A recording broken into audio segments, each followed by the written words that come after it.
আল্লাহ যখন যা করে বান্দার ভালোর জন্য করে। হয়তো প্রথমের দিকে আমরা সেটা বুঝতে পারি না, কিন্তু সময়ের পরিক্রমায় যখন বাস্তবতা নিয়ে সামনে আসে, দিন শেষে আমরা বলতে বাধ্য হই আসলেই ওই দিন ওই ঘটনাটা হওয়াতে ভালোই হয়েছে। আল্লাহ কখনো বান্দার ক্ষতি চাই না। আল্লাহ যদি ক্ষতি চাইতেন সকালের নামাজ না পড়ার কারণে কান্না করে দিতে পারতেন, যদি আল্লাহ ক্ষতি চাইতেন দুপুরে নামাজ না পড়ার কারণে ল্যাংড়া করে দিতে পারতেন।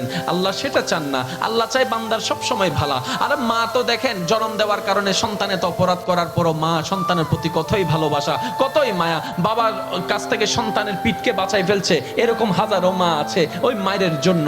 কিন্তু আল্লাহ পাক রব্বুল আলামিন বান্দার উপর কতটুক ভালোবাসে দিয়েছেন সেটা আমরা বান্দারা বুঝতে পারি নাই বলে শয়তানের ফাঁদে বারবার পা দিয়ে আটকাই যাচ্ছি। মনে রাখবেন, মনের মধ্যে কথাটা বসাই ফেলবেন, আল্লাহ যখন যা করে বান্দার ভালোর জন্যই করে।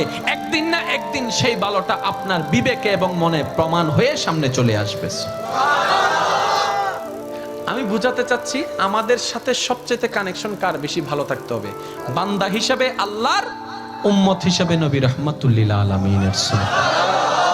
এখানের ভিতর যে কেউ চাইলে জীবন সাজাই ফেলতে পারবে। আমি বলছি যে কেউ, anybody, you can do it, not impossible. Because impossible শব্দটাকে যদি একদম ভালো করে গভীরভাবে দেখেন, সেখানের ভিতর আপনি আশ্চর্যভাবে একটা জিনিস দেখবেন। ইম্পসিবল একটু যদি ডিফাইন করেন, ভাগ করেন, দেখবেন I am possible. Impossible, possible কে আলাদা রাখেন, আই এম কে আলাদা রাখেন। I am possible.